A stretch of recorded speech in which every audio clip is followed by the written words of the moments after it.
This is the Radical Rant Podcast.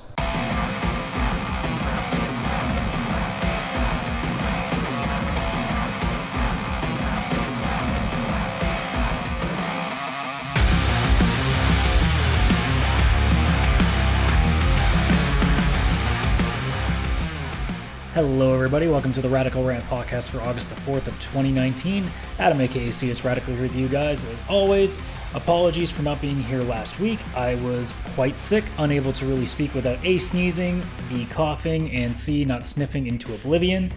But we are here, we are back. I actually almost didn't make it because I'm still getting over said cold, but I seem to be having a dry day again today, so it's kind of nice that, you can go a significant amount of time without your nose turning into a fucking waterfall. But as you can tell by the swearing right off the top here, I'm still not in the best of moods, and that is because today is going to be one of our special podcast days, or as we had recently with the episode on politics dealing with video games after the couple of mass shootings, you're gonna see very unhappy, very rage-induced Radical here on this episode of the podcast for a number of reasons, but I will get to those in a moment. But first, like I said, I do want to apologize for missing last week. It's irritating that, after we're hitting about 15 episodes here now, and I'm still having trouble keeping it weekly. I mean, the first time I missed a week was because, just quite frankly, my normal podcast day was taken from me because I was watching Spider-Man, so I didn't have the time to do it. This week, or last week, I should say, was literally a thing of sickness, and I was really annoyed by it because this sickness has been one of the weirdest ones I've had in a while. So 2 weeks ago, literally to the day, so Wednesday 2 weeks ago, I felt the beginning of a cold. And I know exactly what it feels like because I'm 31 years old. I've had a million colds over the course of my life. I know what a cold is feeling like when it's about to come. So I'm thinking, crap, here it is. All right, fine. I mean, normally it's like 1 or 2 days of the lead up, 3 shit days, and then, a day to kind of run the rest of it out. That's not what happened.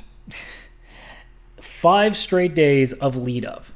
5 straight days of feeling like I maybe had something coming. And then finally, on the Monday that next week, I finally got hit with it. And that pissed me off to kingdom come because the following day I was going to go to a Toronto Blue Jays game because that was the game that Josh Donaldson was going to come back for the first time. So if you're a baseball fan, Josh Donaldson was a pretty big part of the Toronto Blue Jays' 2 American League Championship Series runs and did win an MVP 1 year on the team. So he was a pretty big deal there. I was a big fan of his for the time that he spent there. And I wanted to be there for the day that he finally makes his return to Toronto.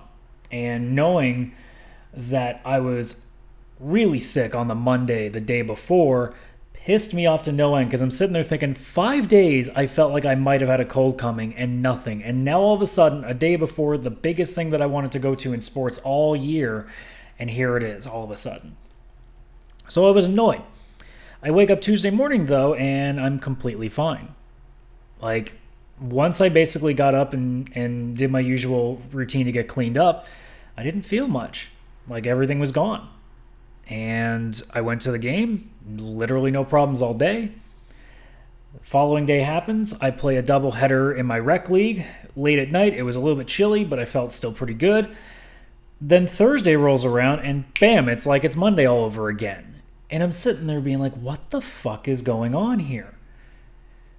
And then here we are fast forwarding all the way to Wednesday, and it's been basically shit days mixed with I feel like I'm running this cold out of my system, and yet it still keeps coming back.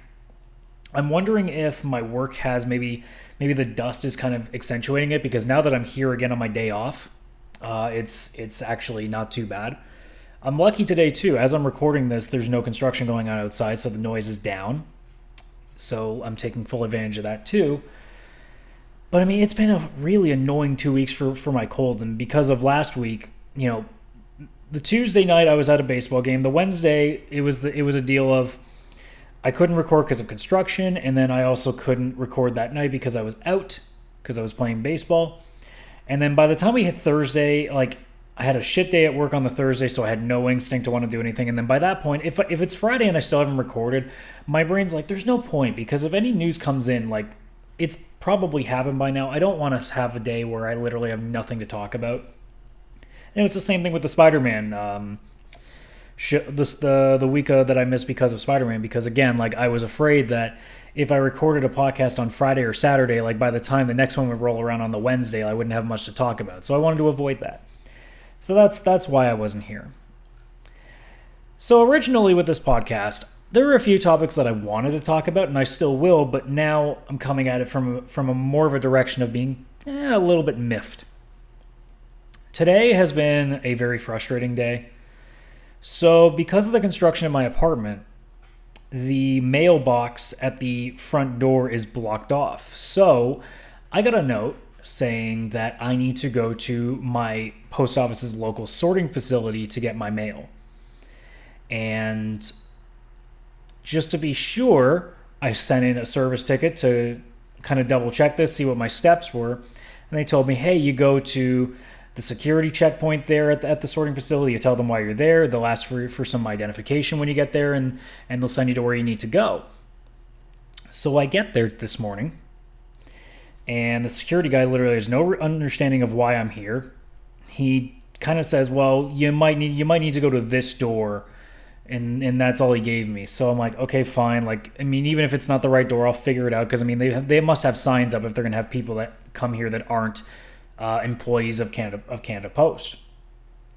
And then I get to that door that he directs me to, and it's locked, and there's no doorbell. It's also well within the hours that they said I needed to be there, and they said between 8 and 5, and I was there at like 10:30, 11 o'clock. So this is like, you're open, and nobody's there. There's one other door that looks like an entrance for non-employees, and I try that. It's also locked, and there is no doorbell as well. The only way I can get in is through one of the truck docks, and I'm obviously not going to do that because in a way that is trespassing, so I'm not going to do that shit. So eventually I just leave, and I'm just utterly frustrated because I can't get my mail because there's a package I've been wanting to have for about a week now, and I just haven't been able to get, and I still don't have it. So now I've been on the phone with them trying to get something out of them, and all they can do is say, well, we'll get somebody to call you and tell you what you're supposed to do. I'm like, you fucking told me what I was supposed to do, and then your guys there either didn't answer the fucking door, didn't open the door, or just can't direct me to anything. So, like, I'm wasting my fucking time here. And then on the entire drive back, because it's a long drive, like, the sorting facility is not exactly, like, minutes away like my local post office would have been. And then on the way back home, I should say, I almost got hit 2 different times by 2 extremely stupid people on the road. One person who, I guess, didn't want to wait behind the bus that had just decided to stop and decided to really weave really hard, to the point that I'm pretty sure he was about a quarter of a car length away from smacking me. And then the second time is somebody who didn't remember that when you decide to turn out of your driveway, you stop and look first, because that person went right out without even thinking about it. So I'm in a really shit mood just from the fact that I didn't get the thing that I've been wanting now, and I almost died twice, or at least been seriously injured twice. And couple that with the stories that I need to talk about, and this is going to end up being a massive rehab session. I'm going to definitely be getting a lot off my chest, because this isn't just going to be about the 2 stories that I had planned. I did have 2 reviews planned for this podcast, but because I'm in the mood that I'm in now, I'm going to probably save that to next week, or at least whenever there's a week free that there's not a crazy amount of news. And those 2 games are going to be Dragon Quest XI and Yakuza 3, for those who are curious about that. But this is going to be a podcast where I get a lot of shit off my chest. The 2 stories in particular that I will talk about next, and a bunch of things in tandem with that I just need to start talking about, because I need to start getting these things going and keeping these thoughts out there, because I'm so sick and tired of what I see, specifically when it comes to gaming, and I need to get a lot of this out. So the first one right off the bat, and this is the easier one. I know everybody's thinking NBA 2K20, and believe me, I'm going to get to that, but I'm going to get the easy one out of the way first. So Yakuza 7 got announced finally. And it turns out that the April Fool's joke that they put out about it being a JRPG is actually reality now, and it's going to be a turn-based RPG. It will not be a Kiryu game from the looks of it. It's a brand new character, and that's going to be Yakuza 7, and a lot of people lost their shit about it. And At first, I understood a little bit because, look, I mean, Yakuza's been what it's been all the way through. I understand that for some people, it's a bit strange to see it suddenly change like this. I get that. No big deal. But the way that I've seen people talk about it and how they're going to boycott the games now and all this stuff, it's again this age of cancel culture and this age of I have to boycott everything that I don't like these days. And it's like, motherfucker, can you like chill for a second? And when it really comes down to it, there are two things that I need to point out when it comes to this piece of news. The first is that Yakuza has never been one that's been traditional. So for anybody to assume that it was going to stick to a same formula over and over again is very it's not the smartest thing to do. I mean, this is a series that literally does whatever the hell it feels like doing. So it's not gonna hide the fact that it's gonna try to do some funky stuff. I mean, this is a series that has some of the most wacky shit mixed with some of the most serious stuff you'll ever see, and has some mini games that are so over the top and out of place that you figure, why is this in the game? Well, if they can put the most random series of mini games in a Yakuza game that feels like a Grand Theft Auto game with extra fighting, I don't see the issue with them wanting to take a shot at something that is a turn-based JRPG sort of deal. And given the way that the April Fool's trailer looked, I like the idea of what they're trying to do with it. Not to mention that, like I said, this isn't a Kiryu game, so it's one of those things where it's like, I'm okay with it because it's not overwriting anything. It's its own little thing. Granted, could they have made it like a side series? Sure, but I mean, to them, it's probably in the same Yakuza universe. So what's the point of lying and like just add it to the series like they normally would? The second thing that I need to point out to people, and this is the most important one, if you were a fan of Yakuza, and I'm talking like a heavy fan. I'm talking somebody who's been with them from thick and thin, who knows them. I've obviously haven't played every game, and now that they've finally remastered everything, and just 4 and 5 are waiting to get out a few months down the road, once I get those two done and get to Yakuza 6, I'm completely caught up. But I've played from 0 to 3 at this point. And I consider myself at least a connoisseur of the franchise now. I've played enough to feel like I have some credence here, that I have a little bit of an impression that I know what I'm talking about now. And if you are truly a fan of the Yakuza series, then you should know better than anybody else that these guys pull off stuff that is impossible for so many other companies to pull off. Remember the crazy stuff that we've seen, especially in 0 and the 1 and 2 remakes that are basically like the best like representations of what the series is. I haven't played 6 yet, so I couldn't tell you what 6 does because I'm trying not to know anything about it because I want to keep it in storyline. But you guys should know by now what that series is and what they can do, and that you can give them anything and they can turn chicken shit into chicken salad. They can do whatever they want and make it work. And if they want to make a JRPG, I'm well within the interest of letting them do that and seeing what they do with it. Even if I wasn't too big into those kind of games, I'd be willing to give them the shot because they've clearly shown that they can do a lot with nothing. Even with things that I don't think would make any sense and wouldn't work, they make it work. So for those who are bitching and complaining constantly about it, are you really a fan of the series, or are you just a fan of a certain kind of game that you want made for you? And I get that there are a lot of games out there that aren't made for you, but I mean, those are games that you don't play. There are a lot of games out there that are made for you, and then the second they do one little thing different, you all of a sudden don't want to touch it anymore. Stop being so entitled. Let them actually see what they have and even try the game. Like, clearly, if you're big enough of a fan to be like, man, I've been playing these games forever and I can't believe they would do something like this. If you really, really are a big fan of them, you should be well within the state of mind to be like, you know what? They've been so good to me. I'm willing to give them a shot on this because they've made them so good. But apparently that's not where we're at. And it's frustrating because I'm the guy that whenever I'm a big fan of something and they do something different, I'm a little perturbed and a little like, I don't know how I think about that, but I'm willing to give them the benefit of the doubt. Andromeda, for example, for Mass Effect looked like it was going to be a very, very poor project, but I gave them the chance. It ended up being a poor project, but I gave them that shot because they deserved it, because they did so well with the games that I've done beforehand. Final Fantasy has done so many different things, and I will keep coming back to them because they've had a track record before of showing me that they can make stuff work. Even with 15 being, the trash second half that it was, The actual concept of the open world in the Final Fantasy game worked phenomenally well in that game. It's just a shame that they couldn't write a good story behind it. But if it's a series that I have a lot of emotional value to, a lot of attachment to, a lot of trust in, I'm willing to give them a shot to do anything they want to do. Because if they're that passionate about it, they're going to put the fucking work in. So for anybody who is not willing to even give them a chance to show what they have, you're not a fan. You're lying. You're false. And that's all I got to say about that. And then the other fan base that I need to take a little bit of umbrage with. The sports gaming community itself. And I've already talked about sports games when it comes to loot boxes before, because I have talked about MLB The Show, for example, a number of times now. But NBA 2K20 has shown me that there are a significant number of fans now that just don't get it.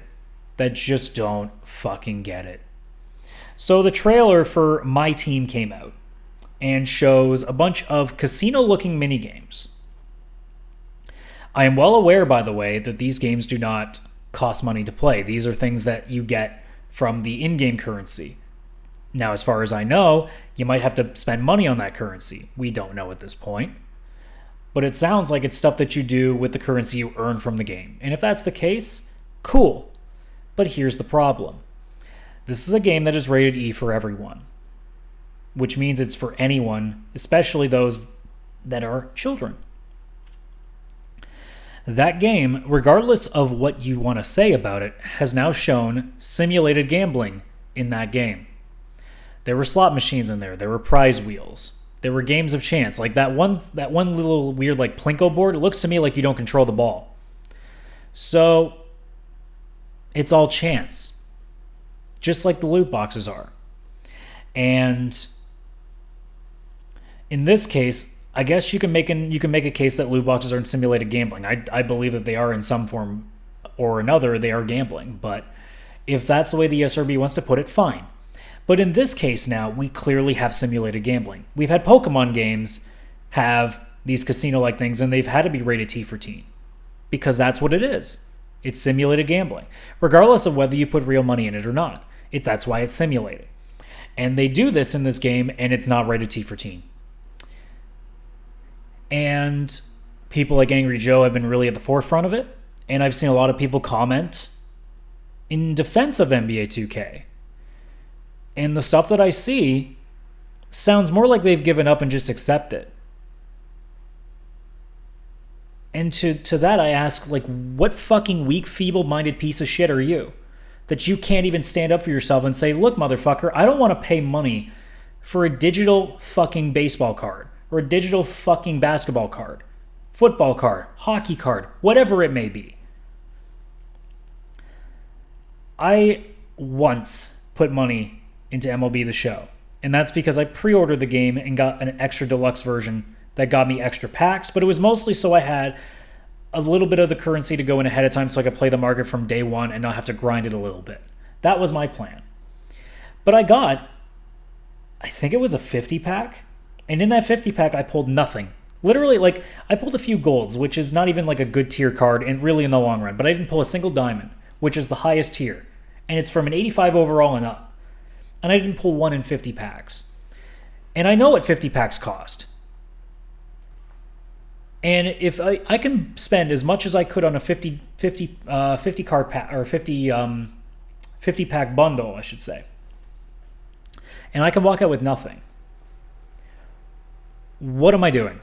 What am I doing with my life? That money, and you know what? Just for the sake of it, I'm gonna pull up the price one more time. Now my mouse is disappearing on my laptop a little bit here, so I'm gonna struggle with it. But it's one of those things that every time I look at the price, it's the same with all these mobile games.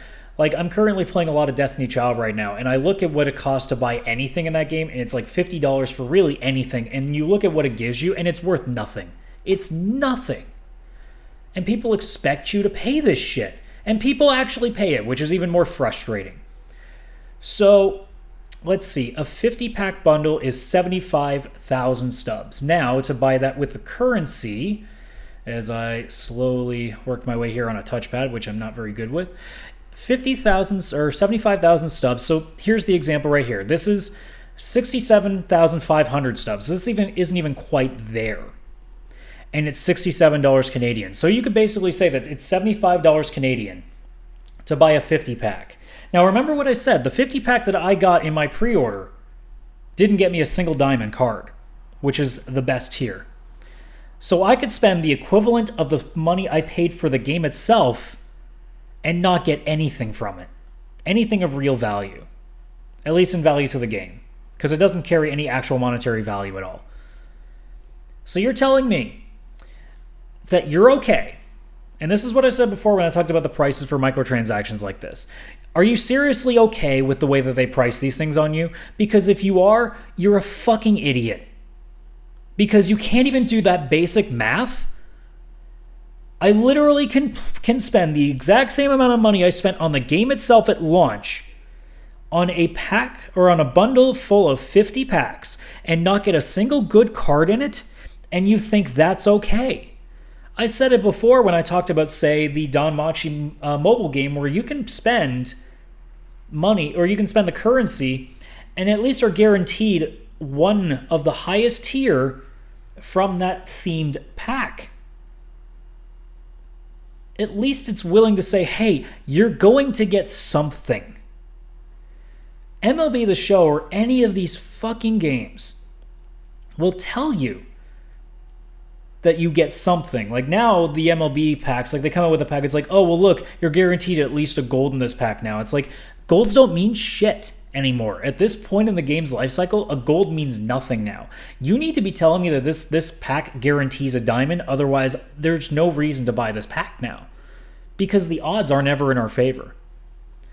And in the case of all these other sports games, it's the same deal. It's none of them are telling you that, hey, if you buy this pack, we're going to guarantee you one card that you are going to use for sure in your lineup. Or at least one that you would had you not had a team full of 90 plus overall guys. Like in the case now, if I buy any packs, I'm an idiot for doing it because it's not worth it. I'd rather just grind out the game. Like what I do is when I have downtime, I'll just play the market, slowly flip some cards, and a week later I'll be able to buy a card or two that I want. And it's better off doing that and putting a little bit of extra work in than it is of just spending money and praying that I get something of value when in reality, any of the free packs I've ever opened, I think I can figure, out of the entire 6-7 months I've been playing this game, I can think of one pack I've pulled the entirety of that lifespan that had a card that was better than an 87 overall. I got a 91 Max Scherzer once. That's it. That's the best I've ever pulled. Anything else I ever pull, if it's a diamond, it's the crappy 85 overalls that you know that they put in there more often than not than any other diamond because it makes you feel like you were about to get something good, but in reality, you got jack shit. And to go all the way back to NBA 2K, now they have the audacity to throw in this simulated gambling stuff on top of the loot boxes that they already sucker so many people out of their hard-earned money. I'm sorry now. I used to be at the point that I'm like, you know what? If people want to spend another $200-$300 on the game of their own money, that's their decision. I'm at the point now that I'm not even willing to accept that because you're not getting value for that money. You're not. You really are not. We need to get it to a point that either these loot boxes cost next to nothing.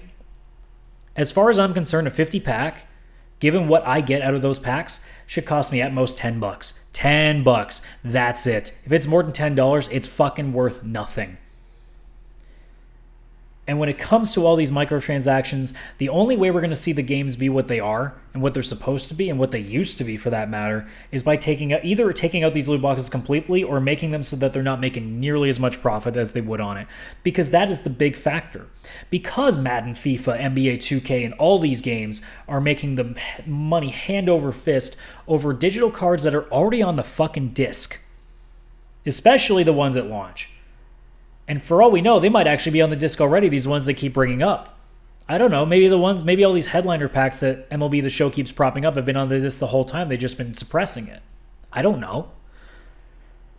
But again, you're paying exorbitant amounts of money, more than the game itself, for single cards, for players that you can play for free in other modes. I mean, now, like, MLB The Show just popped out a signature teams section of the game where you can play 3-inning games with all these cards that would cost you tens, almost hundreds of dollars to try to get. It makes no sense. It should always be there. If they wanted to do a proper Ultimate Team, or like what MLB does with Diamond Dynasty, they should have had it so that you just earn the cards over time. Hell, MLB The Show 18 kind of had that. You could earn a lot of cards just from doing missions. And you still do that here in MLB The Show 19, but they're single game things, and they're not really a grind. They're just, you have to play really well at a certain skill level, which I'm terrible at because I've tried playing the things on like All-Star and Hall of Fame. And you know what? If you want to do the get good on me, I mean, sure, but I don't have time to spend playing the same at-bat or the same 3-inning game 20 times in a row just to get one thing. I'd rather slowly work my way towards it because it makes me feel like I'm always working at something rather than failing exponentially. But all these modes, there shouldn't be anything behind a paywall. I shouldn't have to pay. Like, I even told my friends, it would cost me more than $100 to get Mike Trout, the best player in baseball. It would cost me more than $100 to do that on his own. If I was to spend money equal to the stubs that it would cost me to buy him single, it's more than $100. I've seen Yu-Gi-Oh cards or Magic cards that go like that are at the top of the game and will go for less. And those are at least physical cards you can hold in your goddamn hand. This whole thing. I mean, NBA 2K is just the recent victim, or not the recent victim, the recent assailant, the recent criminal of this, the recent perp. This is a long issue that's been stemming for a number of years now, and this goes with the same thing with like map packs and Call of Duty, with season passes and all these other games.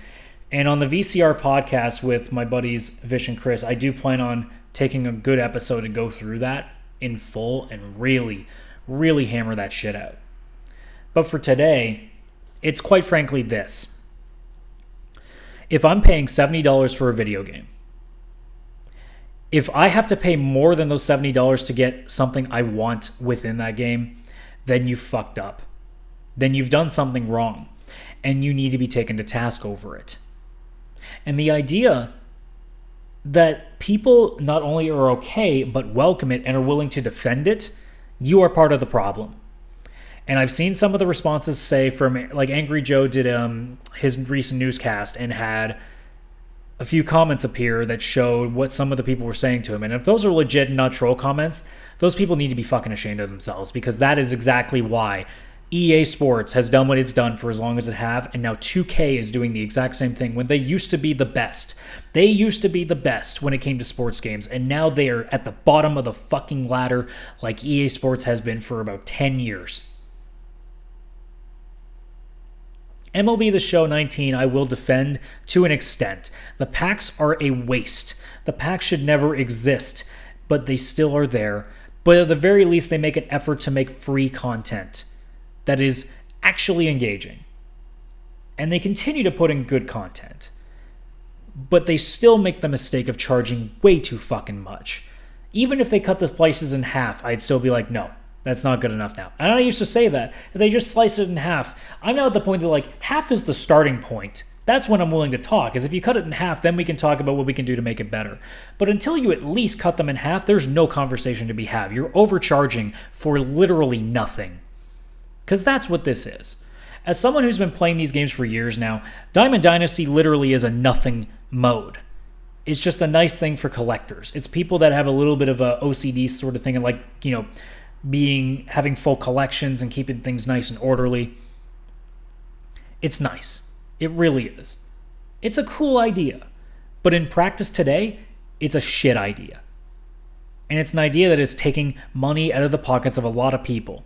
And if it's people who have more than enough money to burn, then to each their own. But there are a lot of people out there that are using their paychecks to pay for these packs. And it's gross as fuck. And they need to go away. And if you want to defend that shit, You are the reason that the games like Madden, NBA 2K are getting worse and worse every year, because they have to make zero effort into these games now, because they know as long as they keep content going in for the Ultimate Team modes, for the 2K, is it My Team, I think? Yeah, My Team modes, for the Diamond Dynasty modes, as long as they keep content for that, they'll make their money.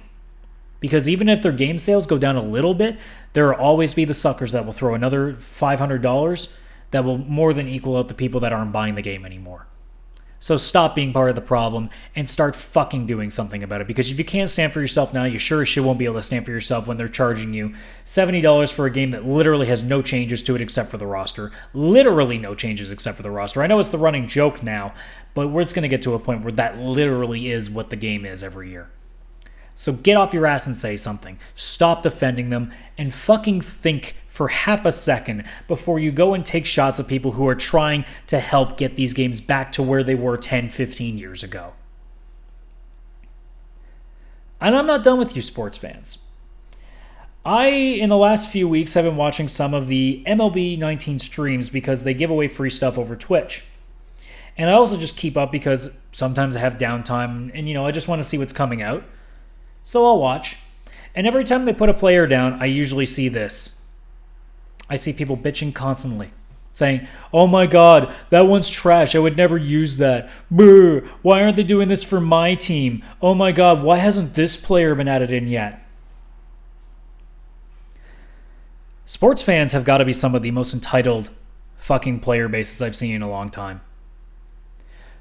The idea that you are so mad about a game not putting a single player into it, that your team may have a couple cards less currently at this day than other teams do. The fact that you are taking so much time to actually threaten to downright boycott a game, even though you still play it, so you're a fucking idiot that way. But the idea that there are people that are going to bitch that hard about it. There are people that bitch about every game, but this is one of those little things that I'm like, really? You're that upset over this? A single player is not there, or they show a player and you're like, I wouldn't put him in my lineup. What a fucking disgrace this company is. They never listen to their fans. It's like, what? It's new stuff. And in some cases, it's free. In some cases, they'll show you a card that you just play the game and you earn. There's no money towards it. And they're like, this is fucking bullshit. What? How miserable is your existence that you have to spend this time going after the developers consistently over a fucking baseball card that doesn't exist? It's a literal digital card. There's nothing to it. And the fact that I see so many people get so upset every single stream because, oh my god, they haven't made a Signature Series Chipper Jones yet. It's baffling to me that people are this fucking sensitive to everything. Every time an E3 goes by, I should be seething at this rate that a Chrono game has still not been announced. But I don't. AEW just had its all-out show in Chicago on Saturday, and it was another wrestling show that CM Punk didn't show up. And I didn't take to Twitter or to whatever stream I was watching or whatever chat that I'm in and being like, oh my god, wrestling is a fucking disgrace because CM Punk is still not here. Or, oh my god, Square Enix needs to fucking die because they can't make a Chrono game ever. I should be fucking seething for the 10, 20 plus years I've been waiting for certain things, and I don't. And these are people that are mad every single day, apparently, for nothing. And this is a thing that extends beyond just MLB. This is a thing that extends beyond sports games, beyond gamers. This is a thing that people do in regular life, that you see on social media, that you see in the news, that you see on fucking YouTube, all this shit. The way that I see people react to some things is unreal. That we see so many people get so upset and go to the point of death threats, in terms of boycotts, in terms of trying to cancel shit, because they just aren't happy about something. Because they're mildly disappointed. Because if that were the case, fuck, With the amount of things that I'm unhappy about every day, I should be spending literally every second of my miserable existence for the rest of my life just issuing death threats at things. But I don't, because I'm a fucking rational and intelligent human being.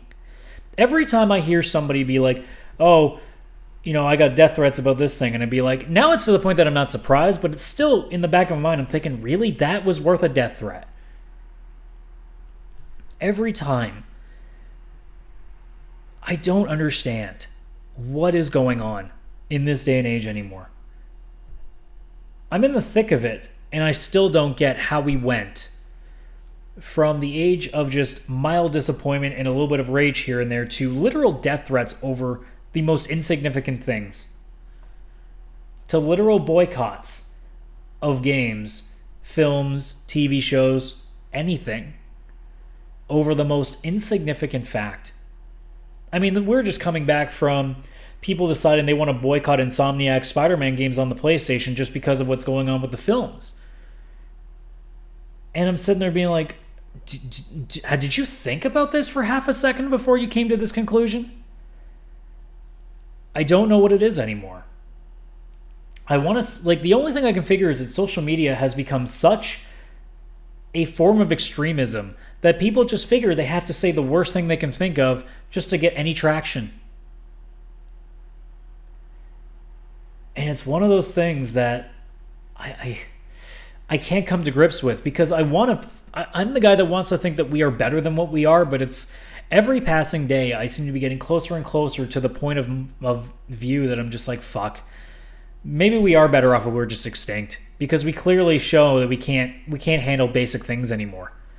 We're not evolving anymore. We're devolving. We're becoming cavemen again. Our reaction to things is just to smash. That's what it is. And as we go full circle with all of this, I feel like the best thing to end on is, again, a conversation that I've had before on this show.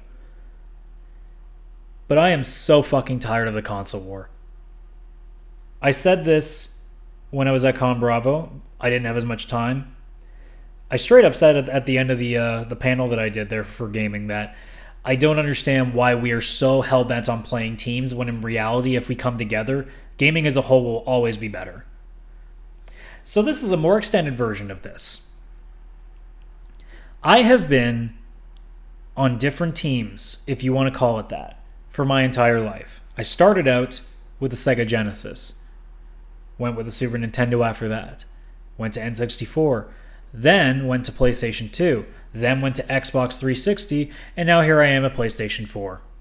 I've played on all three teams, including a fourth team that went away around the Dreamcast. At no point in the 20 plus years that I have been a gamer did I ever think that I was owning the better team, that I was playing for the better team by owning a certain console. I watch people day in and day out in various forms of social media, in the press, on YouTube, even in daily life. I've seen people talk about how Sony is the worst company out there, Nintendo is the worst company out there, Microsoft is the worst company out there. Even to the point that I've seen people say Sony should go under, Microsoft should go under, Nintendo should be... I've never seen anybody say Nintendo should go under, but I've seen people say, well, Nintendo needs to stop making consoles and just make games for everybody. At no point in 20 plus years have I ever thought that. What I have thought about in 20 plus years is, man, I wish gaming could be better than this. Man, I wish this company would get a little bit better, get their shit together, and get things moving again. Man, I wish this company would make this decision specifically because I think it would benefit everybody. Every year or every few months, the target changes. Sony is the current target at this point, and we've known that for a while. Sony has been the one that's been picked on quite a bit. And it's very easy to pick on Sony because they're at the top. So of course you would. The crossplay issue is the first time that I really paid attention to the console war again. I thought it was over, to be honest. I mean, it's a war between companies, but as fans, I've never understood the idea to begin with. But I thought we kind of distanced ourselves from it because exclusivity has been very rare in the consoles anymore. Unless you're talking Nintendo, who makes a lot of their own games. But generally speaking, between Xbox and PlayStation, there's not a whole lot different anymore. There isn't that much change. There's a few games, but it's not what it used to be, say, in the PS2 and Xbox era. It's not the same between Super Nintendo and Sega Genesis. It's nothing like that to what it used to be. And yet people are playing like it's the fucking Patriots against the Cowboys. Like it's the Leafs versus the Bruins. Like it's the Yankees versus the Red Sox. Like it's England versus Brazil. Why? Why are we like this? Why are we playing this game? At the end of the day, it's the same thing with professional wrestling, with now AEW existing and people being anti-AEW and pro-WWE, or people being anti-WWE and pro-AEW. The same goes for gaming, with people being pro-Nintendo and anti-everything else. I don't understand it. What's the difference? They're all under the same gaming umbrella. They're all under the same professional wrestling umbrella. Should we not want the medium as a whole to be better? When the crossplay issue came out with PlayStation, I said yes. Sony should have crossplay. They're under no obligation to do so now. I personally said before that crossplay is probably something we won't see till the next console, because why in any aspect would Sony ever think to bother with this? They've won. They won this generation. They don't need to do shit anymore. They just need to do what they're doing. And when the PS5 happens, they can make that call. Now they've caved a little bit on a few things. But at the end of the day, they stuck to their guns for a while, and that's what they should have done. They didn't have to do anything. Then the censorship started happening. And that was when I truly saw what the console war is to this day. It's people who don't actually know anything and just see the current headline and think that that means that's how it's always been. Any gamer who has been around for more than 2 or 3 generations knows that each console has always been a purveyor of censorship in one way or another. Nintendo especially, which is so funny that given that in this current climate, people are bashing Sony endlessly for what they're doing with censorship and praising Nintendo for not doing it. Nintendo, for the longest time, has been a family console. They are the first ones ever to really take a heavy hit on censorship when it came to video gaming. They were the ones that wanted Mortal Kombat to be heavily censored. They are the original ones. Fire Emblem Awakening had a specific summer DLC that they censored. Tokyo Mirage Sessions, which was a Fire Emblem Shin Megami Tensei crossover for the Nintendo Wii U, had excessive censorship in that game. No one talks about those. And those are just a few immediate examples that come to mind. Those are the games that I experienced firsthand and saw the censorship right there. Nintendo has been a purveyor of censorship and violence and sexualization in video games for a long, long time before Sony ever did it. And people are acting like Sony is the only person that's ever done it before. I said several times during this entire debate that I understand why the censorship is retarded. I get that. I absolutely understand. And I think a lot of the things that Sony does right now is a little bit stupid, because they're censoring games that already should be rated M for mature. And they are rated M for mature. And they still censor them, which makes no sense because it's meant to be for people over the age of 17 and up. Now, if they're complaining about the sexual content, then it's up to the company that makes the game if they want to be adult only or not, because that is a rating that does exist here. If they want to be a pornographic game, then they are well within their rights to say, fine, treat us as adults only and market it as such. But in the case of a game being rated M for mature and all they have is some butt and panties or some boobage or anything of that nature, that's M for mature. If it's not explicit, that's M for mature. There's no need to censor that. The ESRB has already done the work for you. So on that, I understand. But in the entire conversation, no one's saying that.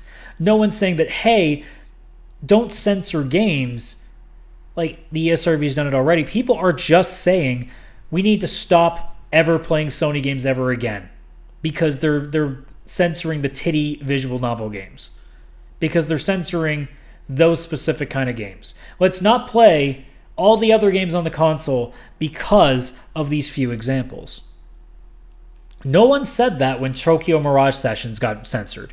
No one said this when Fire Emblem Awakening's DLC got censored. No one said that. You know why? Because Nintendo fanboys will never say anything bad about their company. Because it's a team game. And generally speaking, most people weren't paying attention back then. Now all of a sudden, social media has brought everything into the forefront, and now people feel like they have to pick a side. I will never pick a side. There's no reason to pick a side. I will play a different side on every single issue. You think I might be on one side on every issue, and then all of a sudden a different one will come around and my opinion changes. And I'm always open to that change. But I see so many people that refuse to ever make that change and refuse to ever acknowledge that the side that they play for has made that mistake before too.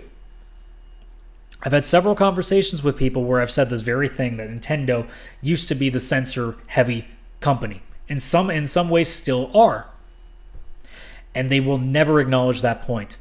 Even when I provide evidence, they will never acknowledge that point. Because to do so would admit that their team has made a mistake. So will admit that their team at one point took a loss. We live in a day and age now where people are not open to opinions anymore, and I'm not sure why that is. How do we brainwash so many people into believing that the opinion that they hold is the only correct opinion out there, and there is no room for debate? The political landscape has become a nightmare. Sports have become even more of a nightmare to dance around. I can't enjoy sports the same way I used to anymore because everybody's trying to threaten people because, I mean, hell, I'm a Leafs fan right now, and we have people that are so unbelievably angry that a single player hasn't signed. And as annoying as it has been, my thought process has just been, fucking do it. And that's it. But there are people threatening both the team, the ownership, the general manager, the player himself, even the players on the roster that have nothing to do with this. They'll threaten them and be like, hey, this is bullshit. It's the same with gaming. It's the exact same. Everything is a battleground now. I spent my entire childhood,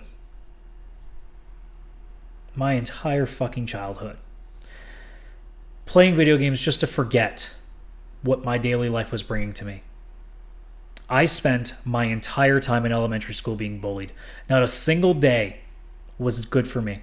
Not a single day. Every day I woke up worried about what was going to happen to me that day. But I kept pushing because every day I came home, and whether I had friends over, whether I was doing anything otherwise, I would at least know that I could go home, plop in my Sega Genesis, my Super Nintendo, my N64, whatever it was during those days, and play something and help me forget about the pain, the disdain, the anguish, the anger, the sadness, the depression, the downright horror that I experienced every day at school. Every day of my life as a gamer up until, let's say, end of high school. That's what gaming was to me. It was just a medium to enjoy, to get lost in, to distract myself from the perils and the downright depression that the world truly is when you look at it. And yet here I stand today in 2019, only months away from another switch to a new decade. And I don't think I can play a game anymore without seeing controversy, without seeing anger, without seeing disdain, without seeing horror, without seeing lies, without seeing battles, without seeing censorship, without seeing anger, without seeing all this rage and hatred. I never played Final Fantasy X and ever once thought about people being racist, people being sexist, people being homophobic, people being mad at each other. Like, it's going as far as saying people hating each other over things. And now here I stand in 2019, and we can't release a video game anymore without people being mad at each other for something. Whether it's a console war, whether it's the PC Master Race, against everybody else. Whether it's the left versus right, whether it's men versus women, whether versus white or colors. No matter what it is, no matter what game it is, no matter what system it's on, no matter what day it comes out, no matter what genre it is, no matter what, that game carries some amount of hatred behind it. Because we apparently can't coexist anymore. I've said this to my friends a number of times. I truly believe that social media has fucked us when it comes to how we treat anything these days. Because like I said earlier on the show, it rewards the extremes. It rewards negativity more than it does reward positivity.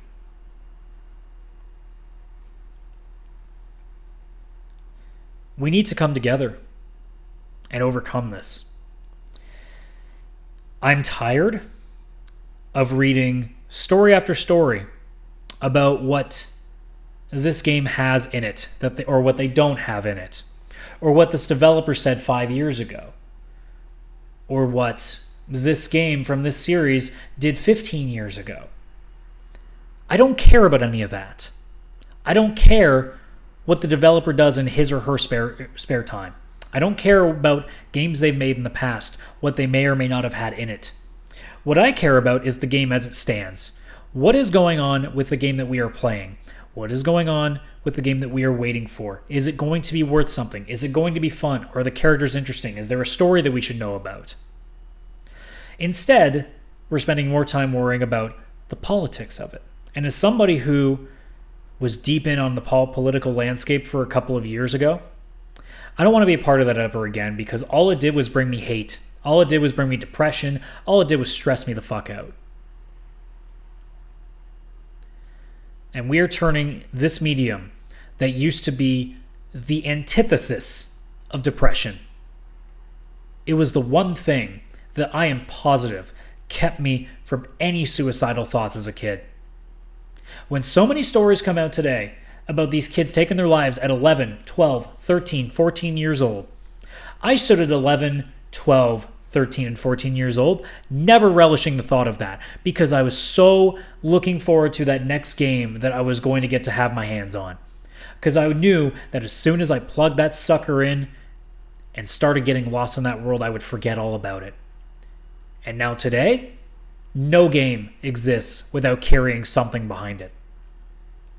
I played Yakuza 3, and throughout playing that game, I saw several things that I went, fuck, that would have been destroyed if that got released back then. Or if that game got released today, it would get destroyed for what it did here. Or I just think, fuck, somebody's going to write a story about that and try to get this game shut down. That's all I do now with these games, and it should never be like that. And I'm trying to get away from that, but it's inescapable. Because it's everywhere. You can't escape it. Unless you legitimately do not use the internet ever, you cannot escape it. So the one thing that we can do at this point is to stop engaging. Stop giving these fake journalists clicks for hatred.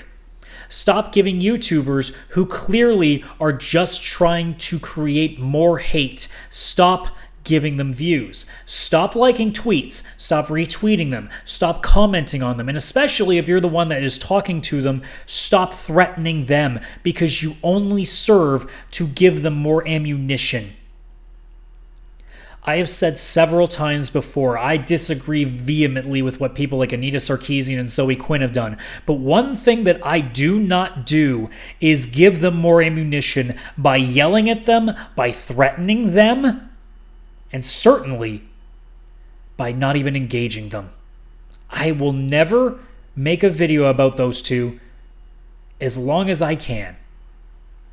Unless it attacks something that I hold so near and dear, there is no reason for me to ever engage with either of those two as just specific examples, because doing so will never aid me in any way or aid my side, because all I'm doing by not hitting on them in that way, by attacking them, even just through thoughts, even through opinions, by doing that, it gives their side ammunition. If you truly want to make a difference in this industry, stop feeding the fire. Stop acknowledging the people that you are so against. Unless they are actually doing something that is going to change the landscape of the things that you love, leave them alone. For example, if Colin Moriarty, the one that got banned from PAX West, if he really was doing something so bad, accepting his invitation or accepting his panel is the worst mistake you could have ever done because you gave him an opportunity. And then by canceling him, they made it worse. And if you are somebody on Twitter who attacks the guy, you're only setting yourself up to enable him further and show his fan base that he must be on the right path because people are against him so vehemently. The people that I am so far against, I will never take the amount of time that some of these people on Twitter do because it's a waste. Instead of spending all that time on Twitter, on YouTube, on Facebook, on Instagram, on whatever you want to talk about, instead of doing that, you know what I've been doing? I've been playing video games. I've been watching anime. I've been playing music. I've been doing things to help me distract, not things that dive me deeper into that rabbit hole that you can never come out of. So, for one lasting message, guys, I will simply say this. Enjoy the things that you love and just leave it at that. Unless they are attacking directly the things that you love, like the way the government did with video games recently after those shootings, that is a great time to stand up and defend. But somebody on Twitter just saying, I don't like this thing, or this game should be this, don't engage. Leave them.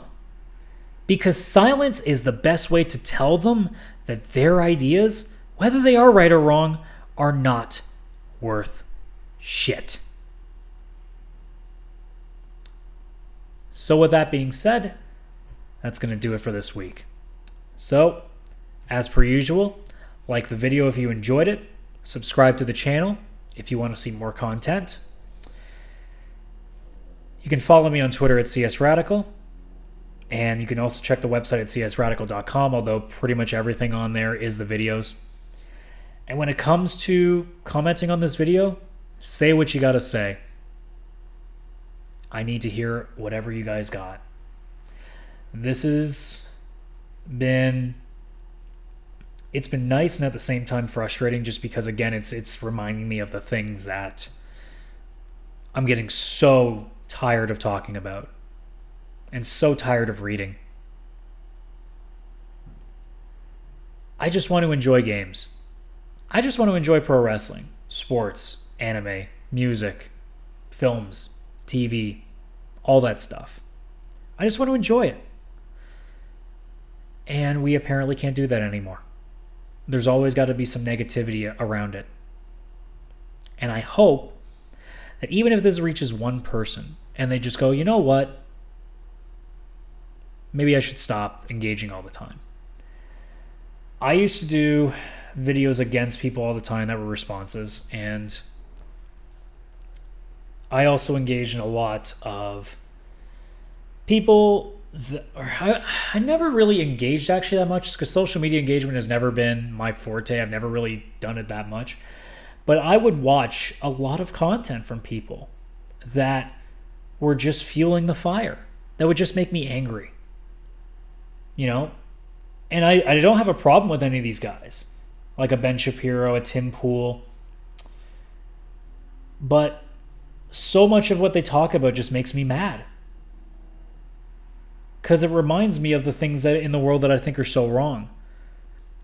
And I'd love to do something about it, but there's only so much one person can do. And the best thing that I can do at this point is to only engage when I need to engage. Which is why I stopped listening to a lot of this stuff. Because if it's really important, I'll hear it when I'm not looking for it. The Republican Party taking shots at gaming after the shootings, and Walmart removing advertising for gaming but not removing guns from their stores. That stuff creeped out without me even looking for it. I didn't need to deep dive into YouTube channels and Twitter to find these things. They just showed up without any diving. Those are the things to defend against. But reading an article on Kotaku every day talking about how this game must be sexist, I stopped reading them. I stopped looking at them. I stopped clicking on them. Because all they serve to do is to make me upset. And there's no reason to be getting upset over video games. There just isn't. At least in that sense. If a game is crap, then yeah, be upset. But anything else, it's like, man, everybody puts way too much stock into these things nowadays. And we just need to relax a bit and just kind of kick back and enjoy things again. So that's where I'm going to leave it, guys. Once more, thanks for watching, and I will see you next time.